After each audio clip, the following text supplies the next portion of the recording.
Do estado da vacina, do foco e da ciência, vamos ver como é que está a situação, porque as últimas 24 horas, na média, parece que foram as piores para o estado de São Paulo e para a capital paulista. Lucas Josino, bom dia. Oi, Datena, muito bom dia para você, para todos ligados aqui na Rádio Bandeirantes. Foram mesmo. O estado de São Paulo agora computa 10 mil pacientes internados nesse momento com Covid-19 em leitos de UTI. A gente voltou aqui para o Hospital São Mateus, na zona leste de São Paulo, quando a gente falou bastante na semana passada, Datena, principalmente sobre o caso do Marcelo Miranda, de 46 anos, que morreu à espera de um leito de UTI. Nós voltamos para cá. Depois disso, depois que nós veiculamos a matéria, o estado abriu mais alguns leitos de enfermaria e de UTI, mas que já estão todos ocupados aqui nessa unidade de saúde. E nesse momento, além de todos os leitos de enfermaria e UTI estarem ocupados, pelo menos 30 pacientes estão nos corredores do hospital, em leitos improvisados, aguardando por uma vaga disponível que está difícil de aparecer. E todos esses pacientes com crises respiratórias, alguns confirmados, outros suspeitos para a Covid-19. Mas o aumento desses números de internação, de novos casos, de mortes por Covid-19, tem sobrecarregado também o SAMU. Nós conversamos ontem com uma socorrista, viu? Não, eu pedi a você para ficasse aí justamente por causa disso. Né? Primeiro eu queria pedir a você, por gentileza, para fechar uma matéria para o Brasil, gente, em cima disso, que é a matéria que você fez, já com aquela senhora cujo o nome do irmão você falou agora. Eu sou ruim para guardar nomes. O Marcelo. O Marcelo. Ela disse que o irmão estava passando mal há 5 dias com 80% dos pulmões comprometidos. O cara só respirava 20%. Fica 20% sem respirar, morrendo afogado no seco, 5 dias para você ver o que é. Quando chegou no 6º dia, nós demos a reportagem e depois que a reportagem foi ao ar, o irmão dela morreu, o Marcelo.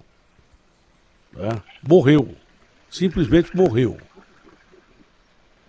Não é a primeira vez que isso acontece no Brasil, gente, não. Recentemente, e não tinha pandemia, tinha um rapaz que não passava pela perícia do INSS. Porque o perito do INSS, o contrato dele com o governo é o seguinte: ele não pode ser mandado embora, ele pode faltar, ele pode trabalhar em locais particulares, pode ter clínica, mas ele não precisa ir lá, porque ele não pode ser mandado embora, é cargo efetivo.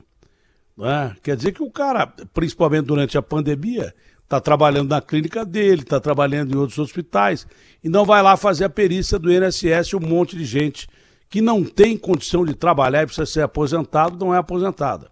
Mas isso já havia antes da pandemia.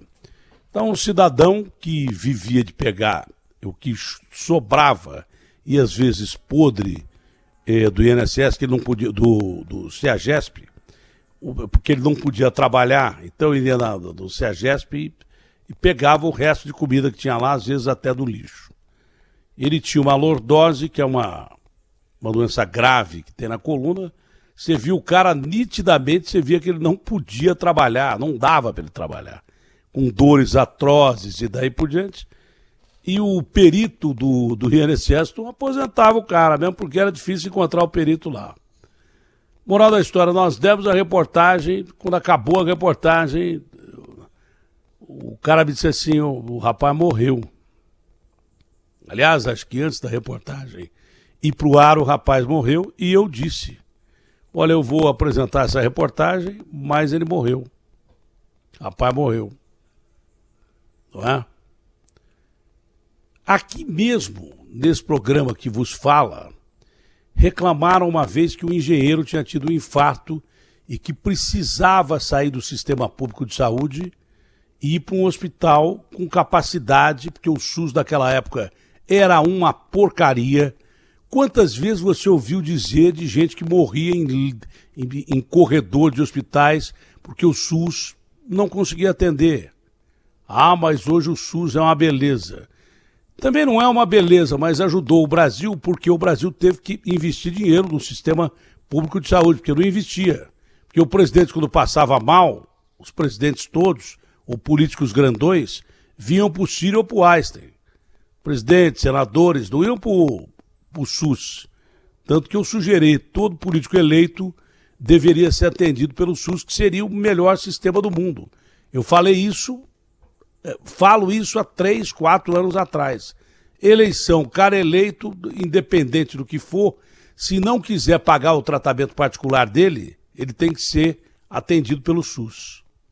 E não ir para grandes hospitais, ser atendido de graça em grandes hospitais, que também não atende tão de graça assim político, não. Concorda comigo ou não? Uma coisa tem, né? É dando que se recebe. Bom, moral da história. Na sexta-feira foi feita uma denúncia aqui, que o engenheiro precisava ser transferido imediatamente para uma unidade de suporte cardíaco para que pudesse ser revertida a situação dele. E era um engenheiro, hein? Mas não tinha grana.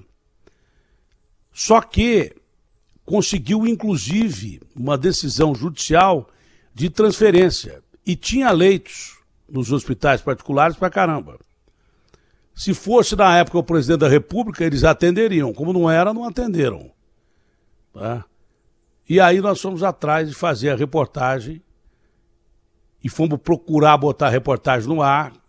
Quando colocamos a reportagem no ar na segunda-feira, a irmã dele ligou e falou: não precisa mais, ele morreu. Ele morreu no sábado.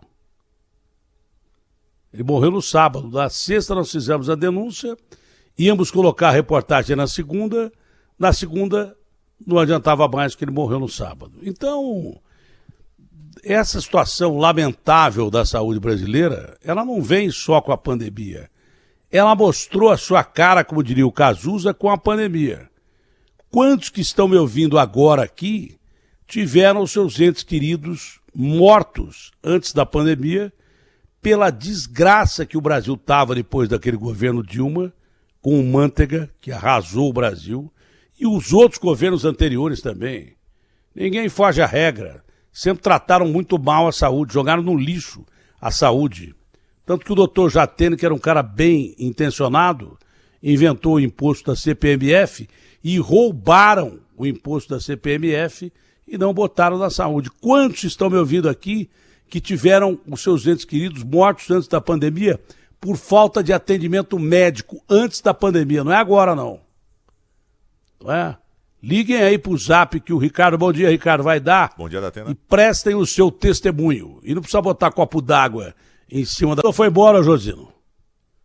Josino! Foi embora. Opa, tô aqui. Não, tô aqui. Então acorda aí, velho. Já é 11 horas aqui, da manhã, pô. Então acorda que já é 11 horas da manhã. Me ajuda aí. Acordadíssimo, então fala, pô. O lance é o seguinte, a senhora que você ouviu, ela é socorrista do SAMU, mas ela fala lentamente, coloquialmente, a gente entende tudo, mas o depoimento dela é tão impressionante, e só um repórter com o seu DNA, que o seu pai é um dos melhores repórteres que eu conheço, tá?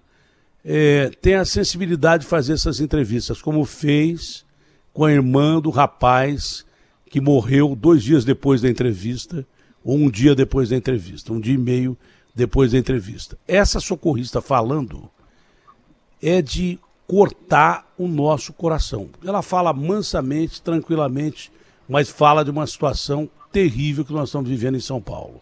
Tá no ponto já a socorrista? Sim. Tá no ponto? Sim. Então eu vou acordar logo. Vocês estão tudo dormindo, eu que acordei agora. Vocês não acordaram até agora? Como é o nome da moça aí, o Josino? Datena, ela pediu pra gente não dar o nome dela, até por... Então não precisa dar o nome, vamos ouvir. Tá bom, porque perde o emprego mesmo. Se fala a verdade, perde o emprego mesmo. Vamos ver. Você passa pelo menos meia hora, 30 minutos a 1 hora no hospital tentando negociar o paciente. Olha que situação chegamos. E deste para o outro hospital que às vezes não é nem próximo deste.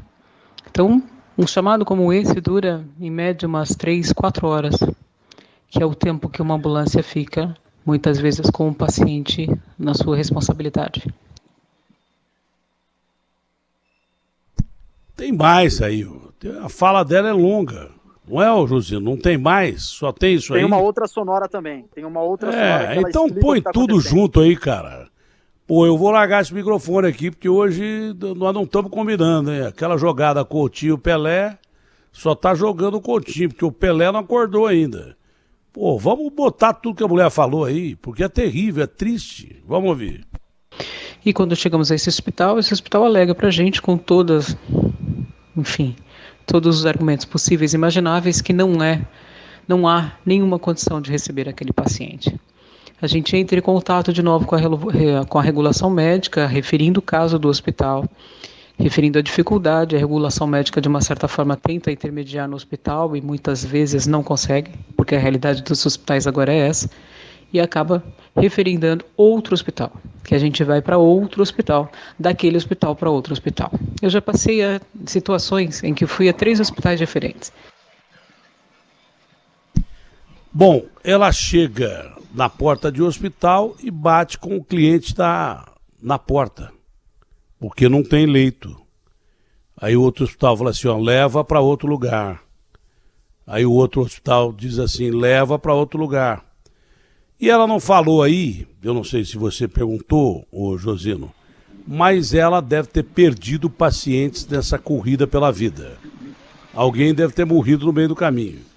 Que ninguém fica com falta de ar dentro da ambulância e respira nada, né?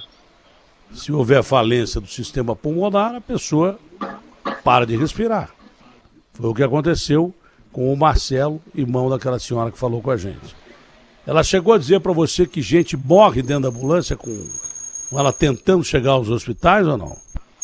Ela me disse, Datena, que as pessoas já chegam muito mal mesmo nos hospitais, casos gravíssimos, até porque ela e toda a equipe do SAMU, nesse caso, busca pacientes com crises respiratórias que estão em casa, já estão numa situação gravíssima, e aí levam para o hospital. Nesse caso que ela nos contou, ela ficou 4 horas com o paciente.